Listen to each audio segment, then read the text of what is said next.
On est en retard.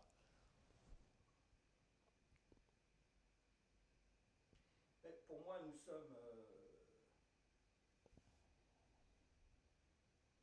pour moi, nous, nous sommes en direct dans la Fondation de la psychanalyse. Je vais déjà vous poser avant une Alors question, un bonsoir bonsoir, d'abord, voilà. bonjour. Bonsoir, bonjour, Christophe Bourseillet. Merci beaucoup d'avoir accepté de venir à 19 heures au 44 pour 44 minutes d'entretien dans un cabinet de psychanalyse.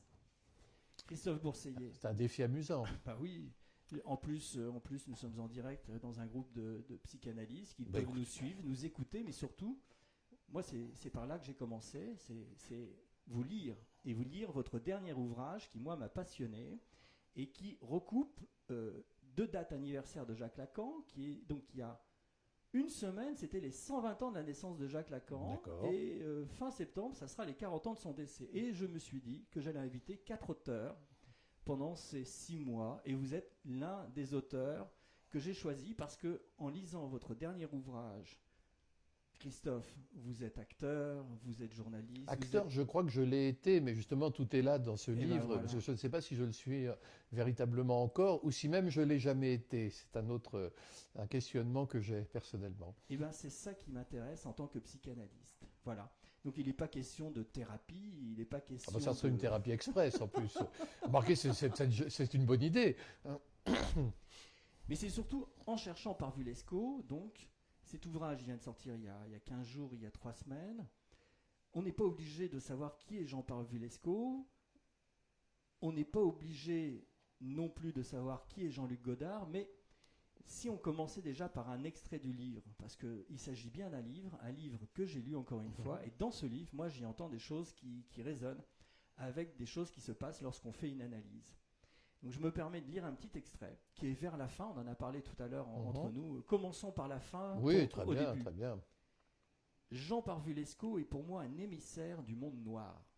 Il incarne le flanc impensé de Jean-Luc Godard, sa part d'ombre autant que sa dimension occulte. Dans Histoire de pouvoir, Carlos Castaneda révèle l'existence d'un archipel inconnu qu'il nomme le Nagual. Le Nagual est comparable à la face cachée de l'astre lunaire ou à ce que René Daumal désignait comme le mont analogue. Le Nagual, c'est l'invisible, l'inintelligible, l'impensable, l'inconcevable, l'autre côté de la réalité, ce qui ne peut être perçu. Jean Parvulesco était-il une créature du Nagual? Peut-il à son tour, en franchissant le rideau, arpenter la terra incognita de l'inconscient?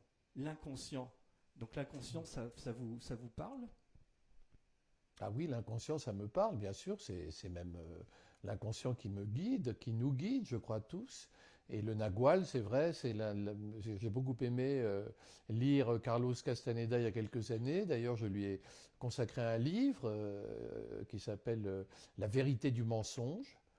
Et Carlos Castaneda était à la fois un grand escroc, un chef de secte d'une certaine façon, et en même temps un cherchant, un être d'une profondeur extraordinaire. Et dans Histoire de pouvoir, c'est vrai, il échafaude une série de concepts et il dit qu'il y a, au fond, la réalité se divise en deux.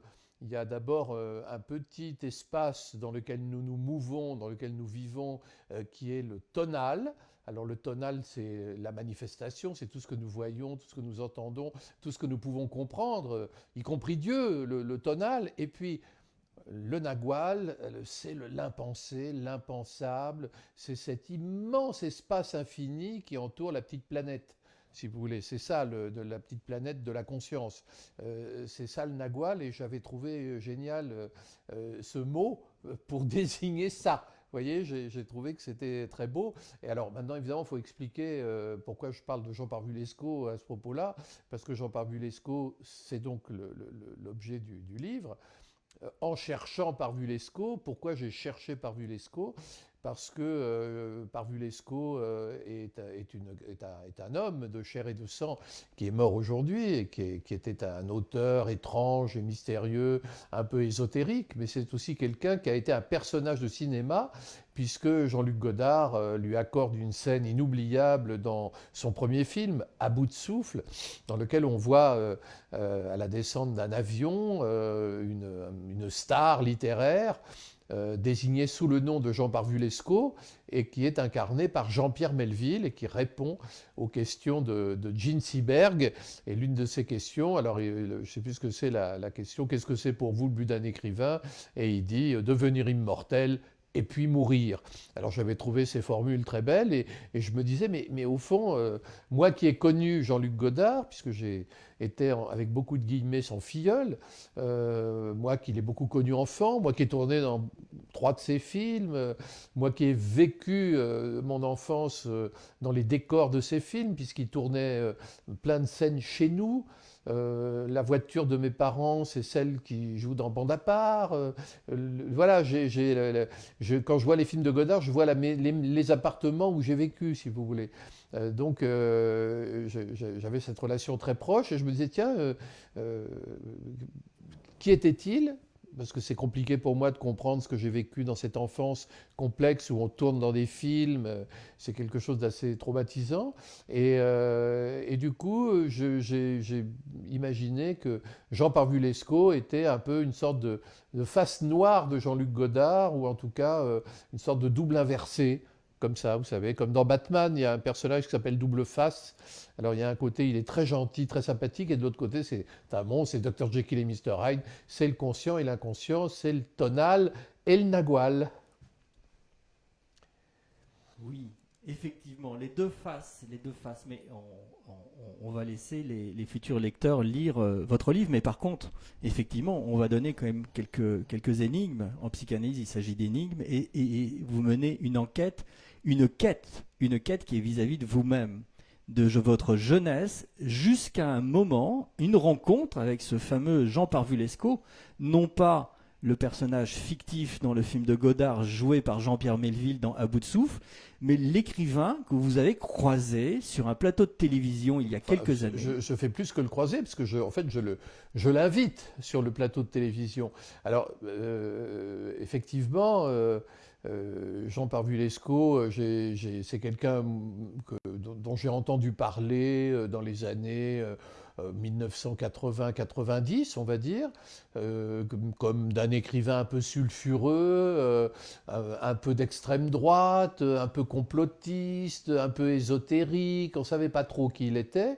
Et j'ai eu de la curiosité pour son travail, avec méfiance, car je ne suis pas de ce bord-là. Et donc je suis allé voir, vous savez, comme on dîne avec le diable avec une longue cuillère. J'ai été lire ses livres et j'ai trouvé que certains de ses livres étaient très forts. Très touchants, très, très riches, très profonds. Et j'ai été un peu comme ça engagé, je me suis embarqué dans la lecture des livres de Parvulesco.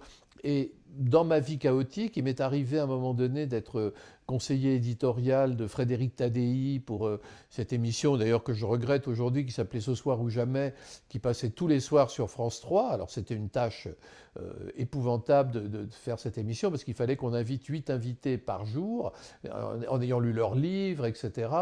Et donc c'était extrêmement compliqué, mais enfin c'était en même temps tout à fait passionnant. Et Frédéric, j'allais dire Jean-Luc, vous voyez, ça commence, le lapsus. Frédéric m'avait demandé d'aller chercher des personnages un peu hors normes et des gens qui n'avaient pas l'habitude de passer à la télé. Donc je me suis dit, tiens, Jean Parvulesco, après tout, peut-être qu'il est intéressant. Donc j'ai contacté Jean Parvulesco, qui n'avait évidemment pas de portable, je ne sais même pas s'il avait un ordinateur, et qui m'a aimablement reçu chez lui. Il était assez peu bavard, il n'était pas du tout comme on l'imaginait ou comme on l'a connu dans le cinéma auparavant, un personnage très drôle et truculent. Là, il était un peu éteint, mais enfin il a accepté, pour résumer les choses, de venir dans l'émission de Frédéric Tadei, émission qui durait quand même 50 minutes, et il était aux côtés, si je me souviens bien, de Marek Alter, entre autres, et Dominique de Villepin. Hein, voilà. Et donc l'émission démarre, il y avait plein de sujets. Et là, Jean Barbulesco a été grandiose parce qu'il a fait ce que très peu de personnes osent faire à la télévision ou à la radio, c'est qu'il n'a pas dit un mot.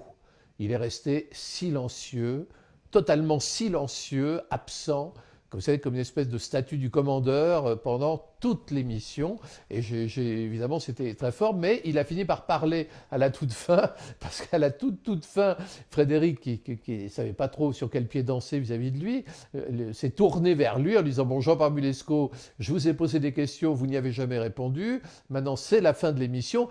Juste, qu'avez-vous pensé de cette émission ?» Et Jean Barbulesco a paru sortir de sa torpeur et il a juste dit « c'est technique ». Et c'est technique, je me demande encore ce qu'il a bien pu vouloir dire, mais en tout cas, c'était évidemment, là, on voyait bien là ce qu'on peut appeler au cinéma, moi je dirais, un personnage. C'est-à-dire quelqu'un qui est... Vous savez, vous avez deux possibilités pour, si vous voulez, frapper les esprits. Soit vous parlez beaucoup, vous monopolisez la parole, soit vous ne dites rien. Et tout le monde va interpréter le silence. Alors ça peut parler à un analyste, évidemment. Donc chacun va interpréter le silence. Et c'est vrai que Jean Barbulesco, lors de cette émission, a fait partie des quelques personnes que j'ai pu inviter dans ma vie qui étaient restés totalement silencieux. Et je dois dire qu'avec Frédéric Tadei, à la fin de l'émission, on ne savait pas si on devait le maudire ou se réjouir, et on a choisi de se réjouir. Et on a pensé, on lui a dit qu'il avait été formidable. Moi, quand je l'ai ramené, je lui ai dit Frédéric était ravi. Et puis là-dessus, ça s'est terminé de façon étrange et un peu mystérieuse, comme tout ce personnage. C'est que quelques mois plus tard, j'ai appris qu'il était mort. C'est-à-dire qu'il y a quelque chose, vous voyez, de l'ordre de cette présence. C'était peut-être quelqu'un qui était déjà absent parce qu'il sentait sa mort prochaine. Et il y avait donc, c'était très fort, très lourd, vous voyez. On sortait du spectacle pour entrer dans la réalité. Vous savez, c'est quelque chose d'assez étonnant. Et puisque je suis devant un psychanalyste, je vais raconter un rêve. Il y a quelques années, j'ai fait un rêve une fois dans ma vie, qui m'avait beaucoup frappé. C'est que vous savez qu'on dit toujours qu'il y a les pensées latentes, et puis, etc., et puis le contenu manifeste. Et dans ce rêve, je m'approchais d'une petite télévision qui était posée dans un coin par terre, dans une pièce. Et je savais que ce que je voyais à la télévision, c'était la réalité. Et je la regarde, et pendant une fraction de seconde, j'ai vu la vérité. Mais la vérité, c'était un bout d'image. Mais c'était la vérité, vous voyez, c'est quelque chose... et c'est un peu ce que j'ai vécu avec Barbulesco. Christophe, moi, c'est tout de suite ce que j'ai compris, ce que j'ai entendu en lisant votre livre. Il y a eu une effraction de réel, hein, pour les oreilles lacaniennes, mais on voit bien qu'on peut parler nullement le lacanien et pourtant...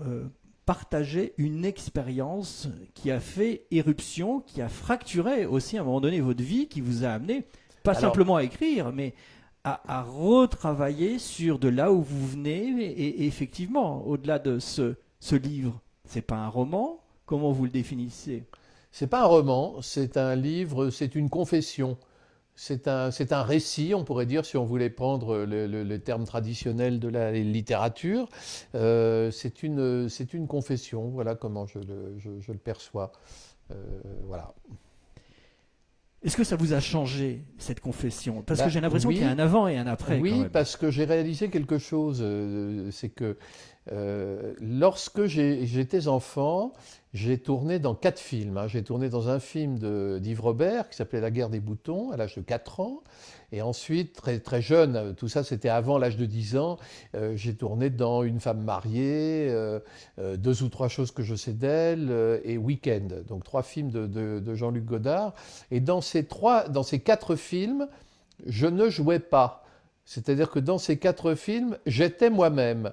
Et des années plus tard, ou peut-être 10 ans plus tard, ou un peu moins de 10 ans plus tard, Yves Robert, j'étais devenu un jeune adulte, j'avais 18 ans, et Yves Robert m'a proposé de tourner dans le film Un éléphant, ça trompe énormément. Et encore une fois, il m'a dit surtout ne joue pas. Et dans ce film, ce qui a fait peut-être le succès, en tout cas de mon personnage, c'est le fait que je ne jouais pas. Et le paradoxe, c'est que et finalement, chaque fois que j'ai été au cinéma, j'ai tenté d'être moi-même et de ne pas jouer. J'étais à la recherche de moi-même. Et les metteurs en scène, les réalisateurs en ont conclu que je n'étais pas un acteur, mais que j'étais un personnage. Et il y a là quelque chose de surprenant, parce que je me suis dit, comment être moi-même, c'est être un personnage. Je suis donc un personnage, donc je n'existe pas. Donc je suis issu d'une fiction. Je suis moi-même sorti d'un film. Je suis un personnage en quête d'auteur. Je suis, tout est là, si vous voulez, dans cette réflexion sur moi-même, de me dire mais qu'est-ce qu'ils m'ont raconté tous ces gens? Parce que ce qui est vrai, c'est que j'ai grandi dans le milieu du théâtre. Et dans ce milieu-là, je crois pouvoir dire avec certitude que tout le monde mentait. C'est-à-dire que ce qui caractérise les gens de théâtre, alors pardon pour les gens de théâtre qui nous regardent, mais ce qui caractérise en tout cas, on va dire, beaucoup de gens de théâtre, c'est le fait que le théâtre a tendance à déborder de la scène pour entrer dans la réalité. Et j'ai vraiment le sentiment avec recul, quand je repense à mon enfance, d'avoir grandi parmi les masques. Vous savez, il y a le livre Journal d'un masque de Mishima, d'avoir grandi parmi les masques. Et je m'interroge sur les sentiments que les adultes pouvaient éprouver à mon égard, parce que j'ai l'impression, quand j'y repense, que tout était joué. Qu'on était dans une pièce de théâtre permanente. Et j'ai grandi, au fond, toujours, l'impression, si vous voulez, Guy Debord parlait de la société du spectacle, alors il avait peut-être éprouvé un sentiment analogue, le sentiment qu'à la naissance, on est projeté sur une scène de théâtre ou sur un plateau de cinéma et que ça ne va plus s'arrêter. Vous voyez? Et c'est ça que j'ai voulu traduire, en quelque sorte, dans ce livre. Vous êtes totalement freudien, vous ne le saviez pas. Je ne savais pas. Freud parle du cabinet d'analyse, et nous sommes dans un cabinet d'analyse, oui, comme vous, avec un petit dispositif respectant les fameux gestes barrières, c'est vrai. Et avec des aléas techniques, mais en fait tout ça est très progressif, comme le mont analogue, et il y avait un petit problème de son, mais là tout le monde nous entend parfaitement bien. Bon, et donc tout ce que j'ai dit a été occulté. Ça, c'est votre interprétation, Christophe. Oui, voilà. Ça peut arriver.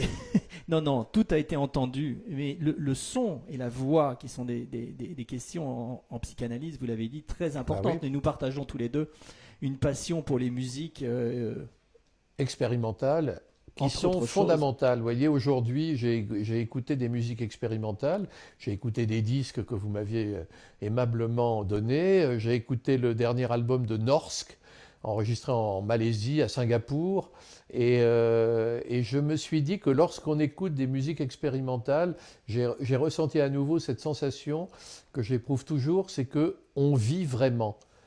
C'est-à-dire que quand on écoute une musique expérimentale, on est dans la vie, on est dans la pure création, ça stimule les neurones, je ne peux pas dire les choses autrement, et c'est vrai que j'ai toujours adoré toutes ces musiques expérimentales, je l'avoue, c'est une passion qui remonte, c'est une passion, mais qui remonte, je dirais, à mes 12 ans, à mes 12-13 ans. Je me souviens très bien qu'alors ça c'est aussi le fait d'être un enfant de la balle, un enfant du théâtre, mais mon beau-père Antoine Bourseillet, quand j'avais 11 ans, avait mis en scène des spectacles et il y avait derrière, sur scène, il avait voulu pour un de ses spectacles, sur scène, qu'il y ait un groupe de free jazz avec des gens très sympathiques qui étaient John Surman, Bar Phillips, enfin il y avait des gens extraordinaires, hein, vraiment des musiciens incroyables, et je me suis pris de passion pour le free jazz. Donc moi ça a démarré par une passion pour le free jazz, qui m'a conduit à acheter des disques sur des labels obscurs, notamment un que vous devez connaître qui était Futura Records de Gérard Terronès, tout ça. Et puis après, évidemment, je suis allé vers le rock, le rock tout aussi expérimental. Et bon, c'est une autre histoire, mais c'est vrai que j'éprouve toujours cette même sensation de vie intense lorsque j'écoute un disque expérimental, c'est vrai. Ben voilà, il s'agit de la vie dans cette situation de pandémie depuis 1 an où la question de la mort, elle revient, elle refait surface. Oui. Et c'est pour ça que je vous ai invité, parce qu'effectivement, il est question de se démasquer. Et dans votre livre, en cherchant Parvulesco, cette confession, non pas de Parvulesco ou de Jean-Luc Godard, c'est une confession peut-être, oui, mais c'est en 4 actes. Voilà. Oui, et oui. d'ailleurs, l'acte 3, c'est les zigzags de l'inclassable. Voilà, c'est moi l'inclassable. Voilà, vous êtes inclassable, Voilà. vous êtes anormal, comme j'ai entendu sur une chaîne médiatique, Ah dans bon le sens où vous reveniez, qu'est-ce que le normal, la Je ne normalité. crois pas du tout dans la normalité. Voilà, Ça, nous y sommes, Christophe. Eh bien, ça, il s'agit de ça aussi, les psychanalystes et les analysants, les analysantes. Quelle est la normalité dans ce monde? L'acte 4, tu n'es pas un acteur, tu es un personnage. Et Oui. ça aussi, c'est quand même quelque chose que j'ai trouvé chez vous, que je trouve C'est passionnant. cette phrase m'a été dite par Yves Robert à la fin d'un dîner bien arrosé. Et je crois que ce qu'il voulait dire par là, c'était, il m'avait fait miroiter le fait que, après le succès extraordinaire que j'avais eu dans Un éléphant, ça trompe énormément, j'allais faire une carrière. Mais enfin, je suis quand j'allais aller à Hollywood, voilà. Donc moi, écoutez, j'avais 18 ans, l'avenir devant moi, la vie s'ouvrait, j'ai découvert les filles, j'ai découvert la vie, je me couchais à pas d'heure, enfin c'était la bamboche, vous voyez, tout à coup c'était quelque chose d'assez étonnant, et donc je l'ai cru. Et puis en fait, je me suis aperçu que c'était beaucoup plus compliqué que ça, parce que j'avais des résistances, comme on dirait souvent, et puis les rôles qu'on me proposait n'étaient pas ceux que j'espérais. C'est-à-dire que j'ai découvert qu'il y a en France une espèce un esprit, une étroitesse d'esprit, je dirais, qui caractérise ce pays. Je vais faire un peu mon Elfriede Jelinek sur l'Autriche, mais je vais le faire sur la France. Et le fait d'avoir tourné dans un film qui a eu beaucoup de succès, Un éléphant, ça trompe énormément, qui était une comédie, fait qu'on ne m'a proposé que des comédies. Or, moi, j'avais tourné avec Godard dans mon enfance. Mon cinéaste favori à cette époque-là, c'était Wim Wenders. J'aurais tellement aimé que Wim Wenders m'appelle pour me proposer de tourner dans un de ses films, mais pas du tout. C'est pas lui qui m'a appelé, c'est des gens qui m'ont proposé des comédies dans lesquelles ils me demandaient, et là pour moi c'était tout à fait nouveau, de jouer. C'est-à-dire qu'au lieu de me laisser être moi-même comme l'avait fait Jean-Luc et comme l'avait fait Yves, eux me demandaient, alors là il faudrait que tu sois très très drôle, que tu en fasses des kilos. Bon. Et c'est vrai que je ne savais pas le faire, et qu'au fond je n'avais pas envie de le faire, car justement j'avais grandi parmi les masques et je n'avais pas envie d'être un masque. Et donc forcément, voilà, je me suis heurté à mes propres contradictions jusqu'au jour où Yves Robert a résolu l'équation à sa façon en disant, mais au fond, t'es pas un acteur, d'accord, t'es un personnage. C'est-à-dire que pour lui, ce que j'étais en vrai, c'était un personnage de film, parce que les réalisateurs sont ainsi. Quand vous les rencontrez, ils vous regardent comme ça, et ils vous imaginent dans un scénario, ils vous imaginent dans un film. Ils ont ce regard peut-être professionnel, hein, vous savez, les coiffeurs regardent les cheveux, les maquilleurs regardent le teint, et les réalisateurs regardent le personnage. Et donc il m'a dit, finalement avec une certaine franchise, que selon lui, je n'étais pas un acteur, mais un personnage. Et je crois qu'il avait raison. Encore une rupture, ça vous a amené dans votre vie à avoir une certaine rupture, parce que vous le racontez. Mais moi, dans j'appelle cet ça une ouvrage. rupture ou un chemin de vie dans lequel on se dessille. Enfin, vous voyez, un chemin de vie dans lequel... Moi, j'aime bien cette idée-là. Vous savez, en fait, j'aurais pu l'appeler à la recherche de moi-même, hein, parce qu'on l'est jusqu'à la mort. Et ben mais, voilà. mais bien sûr, on l'est Votre jusqu'à la moi. mort. Et je dois dire que tous les livres que j'ai écrits, vous savez, j'ai écrit beaucoup de livres, en fait, j'en ai écrit peut-être 45, 50, et tous les livres que j'ai écrits, quel que soit le genre que j'ai employé, au fond, c'est ça. Vous savez, quand j'écris l'histoire des maoïstes, Jean-Luc Godard, il était maoïste. Quand je m'intéresse aux situationnistes, c'est parce que pour moi, c'était très important, parce que j'ai lu De la misère en milieu étudiant à 13 ans, que ça m'a beaucoup plu, que ça a été mon premier texte situationniste, et qu'à partir de là, je me suis dit, mais qui sont ces oiseaux bizarres, et que j'ai commencé à enquêter sur eux en lisant leurs textes, tout simplement, puisqu'il n'y avait pas d'autre manière de faire. Et donc, au fond, tout ce que j'ai fait, je l'ai fait de façon très sincère, en essayant de partir à la rencontre de moi-même, si je peux y arriver. Expérimentation. Voilà, expérimenter Ah bah oui. sa vie effectivement, c'est de ça dont il s'agit. Le Acte maître 1, mot. acte 2 dans votre livre En cherchant par Vulesco. Acte 2, devenir immortel puis mourir. Là, je crois que tous les cinéphiles ont reconnu d'où vient cette phrase, mais l'acte 1, ce n'est pas une parole juste, c'est juste une parole. Là, vous commencez votre livre En cherchant par Vulesco par ce titre qui, moi, me résonne. Ce n'est pas une parole juste, c'est juste une parole. Sans dévoiler le livre, que de toute manière, il faut le lire, et c'est pour ça que je vous ai proposé de venir. C'est le meilleur moyen d'avoir une dédicace de vous, Christophe, en vous invitant dans ce Oui, c'est cabinet vrai, de c'est psychanalyse. une bonne idée, c'est bien vu. C'est tout à fait... C'est bien vu. C'est Oui, oui, comme oui, ça, oui. voilà. Absolument. Donc, expérimentation, cette phrase, ce n'est pas une parole juste, c'est juste une parole. Comment ça résonne sur votre chemin de vie d'expérimentateur ? Bah, déjà, c'est évidemment un clin d'œil à Godard qui a dit ce n'est pas une image juste, c'est juste une image. Et puis après, je crois que de même qu'il n'y a pas de normalité, il n'y a pas de vérité, c'est-à-dire qu'il y a en réalité des êtres qui... Moi, j'ai pu voir, par exemple, quand j'ai travaillé sur les 68 arts, qu'ils soient maoïstes, trotskistes ou situationnistes ou libertaires, j'ai pu voir à quel point les gens reconstruisent leur passé. Je n'ai vu, chaque fois que j'ai recueilli des témoignages d'anciens maoïstes, par exemple, j'en ai vu tellement reconstruire le passé, réinventer le passé et le faire de façon sincère.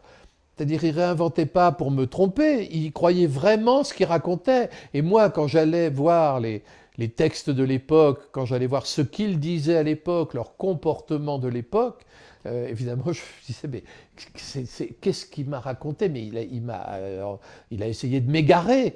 Mais il y a tellement de gens qui font ça, c'est très très difficile. Vous savez, Pierre Viançon-Ponté disait, il n'y a pas de journaliste objectif, il n'y a que des journalistes honnêtes. Alors je ne crois pas être journaliste, parce que d'abord je n'ai pas de carte de presse et puis ça ne m'intéresse pas. Mais en revanche, l'honnêteté, je crois que c'est plus valable que l'objectivité. Parce qu'au fond, on essaie d'être au plus près de l'objet et c'est très difficile. Mais vous noterez que dans les livres que j'ai pu faire, par exemple sur l'histoire de l'ultra-gauche ou des choses comme ça, j'essaie toujours de ne pas prendre parti, même s'il y a une forme de sympathie culturelle pour tout ça, j'essaie plutôt d'être au plus près du fait, si j'y arrive, pour faire parler les faits. Vous voyez, je trouve que raconter, par exemple, une scène épouvantable que quelqu'un a infligée à quelqu'un, c'est plus vrai que de dire « le salaud vous vous rendez compte de ce qu'il a fait, le salaud ». Vous voyez ? C'est bien de ça dont il s'agit aussi dans certaines thérapies. Je ne parle pas en thérapie, je parle de thérapie au sens où là on rentre dans le jeu des années 70 où moi je suis psychanalyste lacanien. Qu'est-ce que ça veut dire aujourd'hui, 40 ans après son décès? Mais on connaît beaucoup de gens qui ont traversé ces mouvements, Vincennes. Mais avant tout ça, vous avez évoqué Guy Debord. Alors moi j'ai une question pour vous que je vous ai déjà posée, mais là on peut avoir la réponse, ou en tout cas une énigme pour d'autres oreilles que les miennes. Vous avez dans un ouvrage sur les mouvements extrémistes de gauche évoqué la présence de Lacan dans une librairie, on va dire branchée à Paris, et où il payait d'une certaine manière, et je n'ai pas pu m'empêcher, alors vous allez nous raconter l'anecdote, mais j'ai pas pu m'empêcher, donc il y a ma vraie question, c'est pour ça aussi, puis là c'est bien, je vous ai en face de moi, en face à face, hein, vous êtes dans le siège de l'analyste, donc on est loin de tout ça, il ne s'agit pas d'une thérapie rapide, mais en tous les cas, il s'agit de quelque chose en rapport avec notre honnêteté, avec la vérité, avec les mots, et dans les deux sens.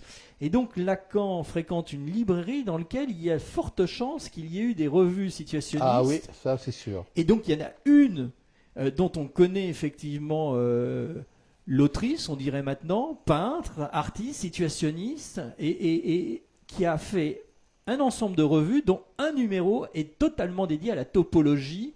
Est-ce que vous pouvez juste nous parler de cette revue vous faites allusion alors à une amie à moi, quelqu'un que j'aime énormément. C'est vrai qu'en travaillant sur les situationnistes, mon grand bonheur, ça a été d'aller à la rencontre de ceux qui avaient fait partie de l'internationale situationniste. Ça avait fait partie, c'était pour moi la richesse de cette enquête.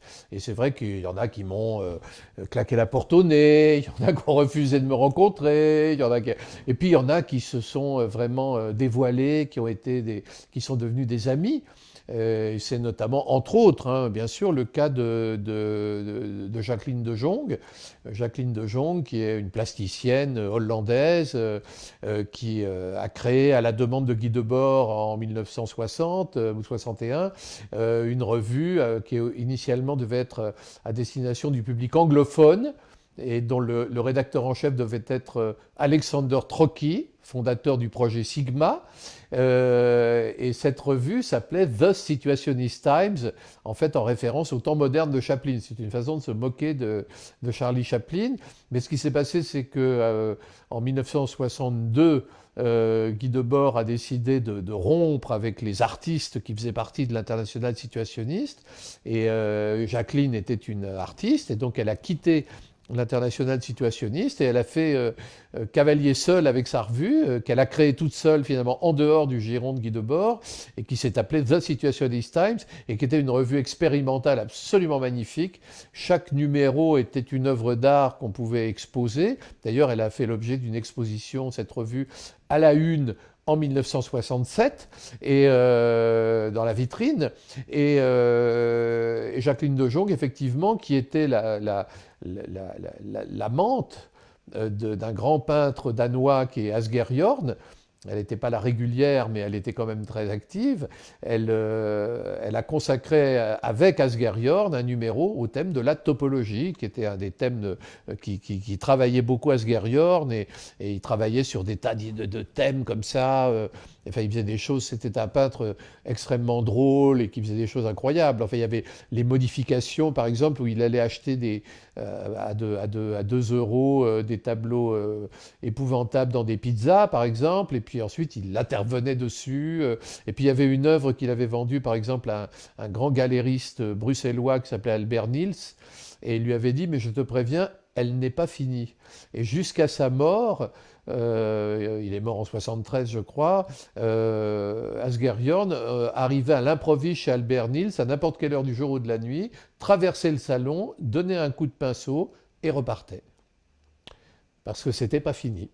Il avait décidé que c'était un work in progress. Et voilà, vous voyez, donc il y avait cette dimension qui était passionnante. C'est vrai que moi, quand j'ai enquêté sur les situationnistes, ça a été...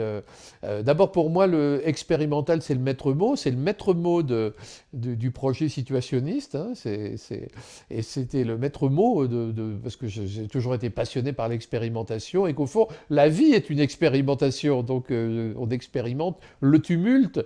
Donc c'est vrai que j'ai beaucoup aimé cette disposition d'esprit. Alors après, on peut évidemment de pas tout aimer. Hein. Quand Guy Debord était un gourou qui excluait à tour de bras, qui rompait pour un ou pour un non, on ne peut pas apprécier ça. Et de même, le versant, on pourrait dire politique, lorsque Guy Debord et les situationnistes sont devenus conseillistes, ça me paraît un peu enfantin.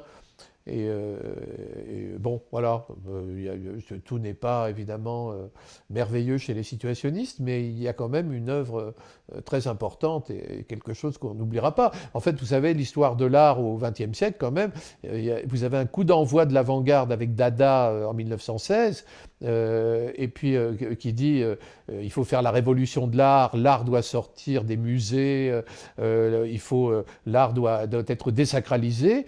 Et puis vous avez les situationnistes qui disent il faut faire de sa propre vie une œuvre d'art. Les situationnistes, c'est un projet vitaliste.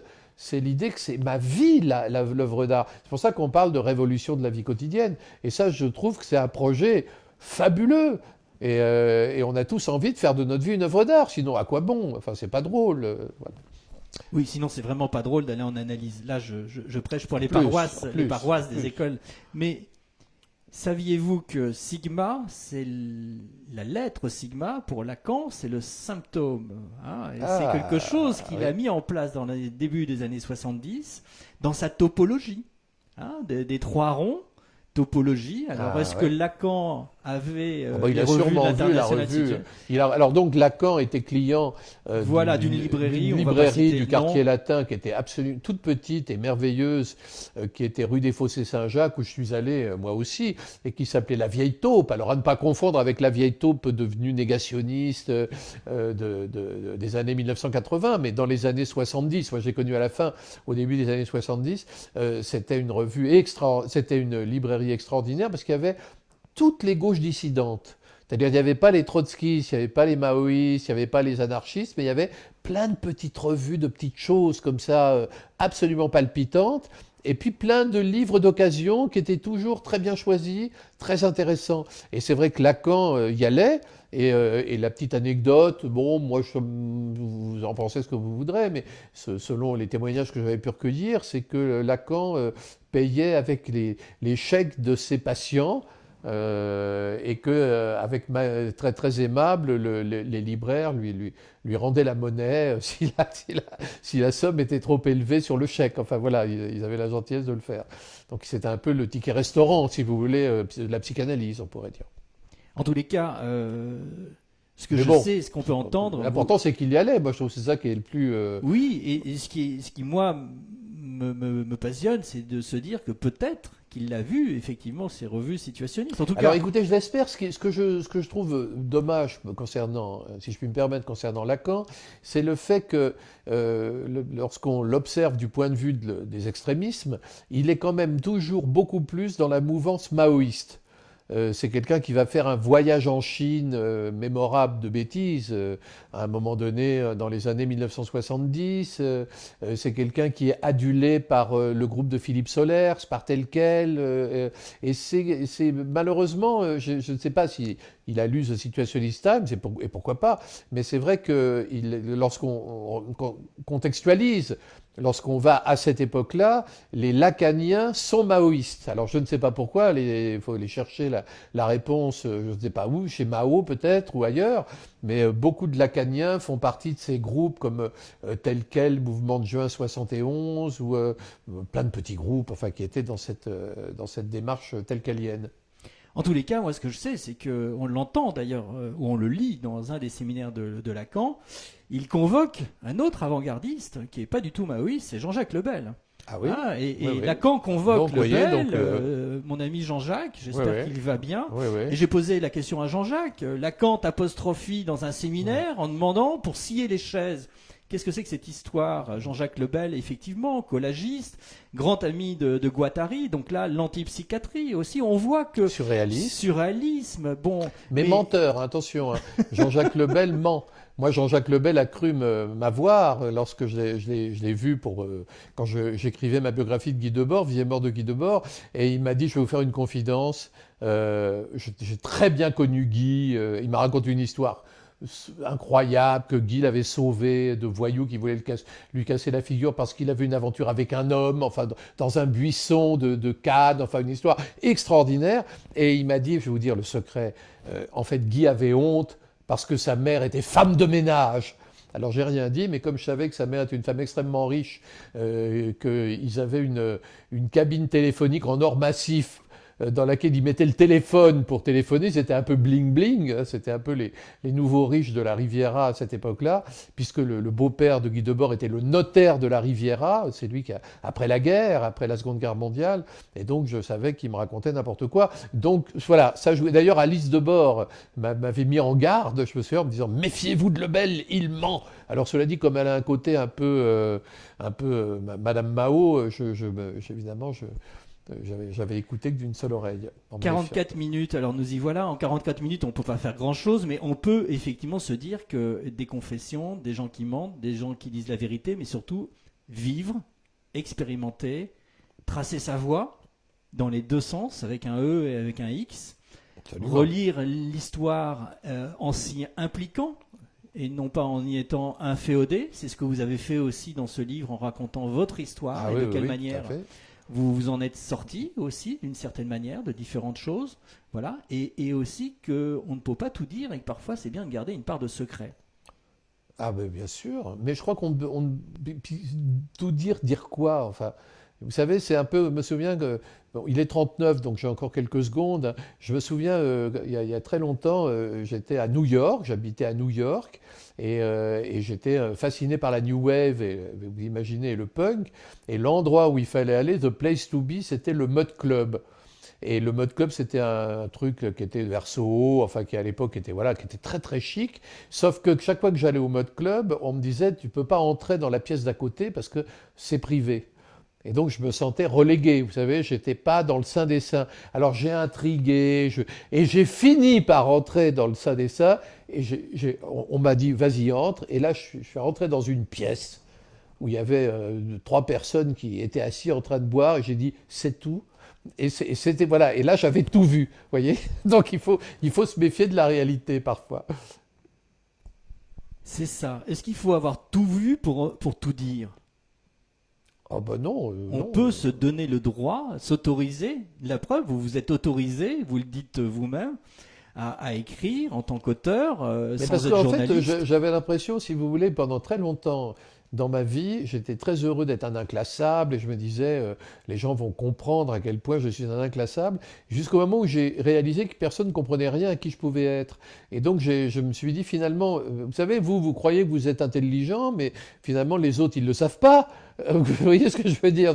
C'est comme à l'école. Si vous prenez pas la parole en classe, le prof, il sait pas que vous avez des choses à dire. Et donc, c'est vrai que à un moment donné, je me suis mis à écrire des livres où je parlais un peu de moi, parce que je voulais expliquer qui j'étais, parce que j'avais l'impression que personne ne comprenait rien. On disait le touche à tout, on disait, vous savez, j'avais droit à toujours ces espèces de réflexions, et voilà, j'ai voulu un peu donner du sens à tout ça, quoi. Donner du sens à tout ça sans Oui. pouvoir en faire totalement le tour, c'est-à-dire Ah sans... bah non, ah non, mais ça, c'est impossible. C'est le nagual. On ne peut pas faire le tour du nagual. On peut juste entrouvrir la porte vers le nagual, et justement, et c'est déjà beaucoup, si on réceptionne quelques éclats. Quelques éclats. Ça me rappelle une maison d'édition, quelques éclats. Mais Moi, c'est je pensais surtout... aux brisures du vase et Kélipote de la Kabbale. Exactement, mais j'ai juste oublié de dire quand même que votre livre est à la table ronde. C'est Nous ne vrai. sommes pas payés ni financés. Nous passons surtout un bon moment, et l'idée, c'est une rencontre. Une rencontre comme elle se passe dans les personnes que vous êtes allés rencontrer. Moi-même, je suis allé rencontrer quelqu'un qui était en analyse chez Lacan, dont le beau-frère accueillait Cobra à Paris. Mais ça, c'est pour après. Ça sera hors radio, parce Ça qu'effectivement, m'intéresse beaucoup. on ne peut pas tout dire. Et en fait, on ne peut pas tout dire. Mais on peut comment dire un petit peu. Et un petit peu, à l'heure d'aujourd'hui, démasquer. Comment vous voyez cette situation de pandémie? Parce que je vais vous confier quelque chose. Il y a un livre qui vient de sortir la semaine dernière, Oui. qui convoque Madame Guyon, que vous évoquez dans votre vrai livre. Et cette personne, je l'ai eue ce matin, et j'espère qu'on réussira à la convaincre de venir. Ça sera l'une des 4 personnes. Je garde encore son nom secret, mais elle a traversé et elle a survécu avec cette histoire de Covid, qui est loin d'être une histoire et loin d'être une fiction. Fiction, réalité dans le moment présent.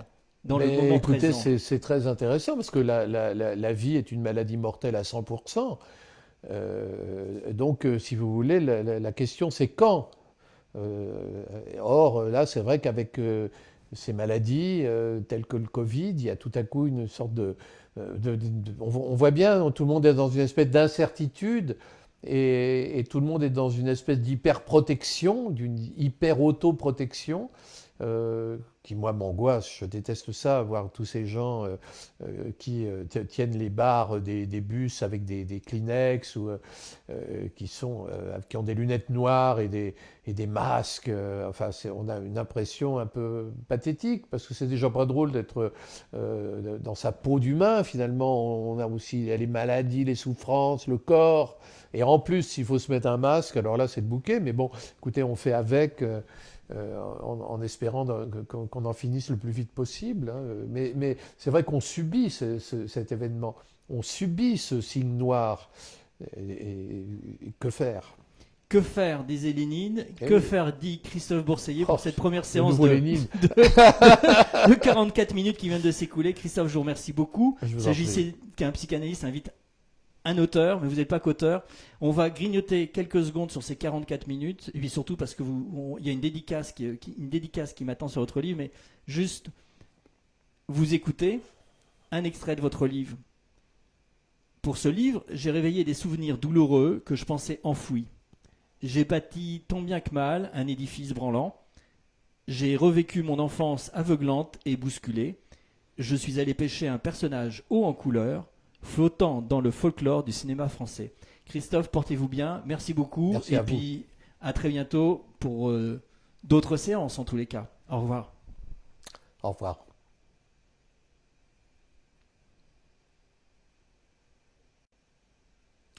Nous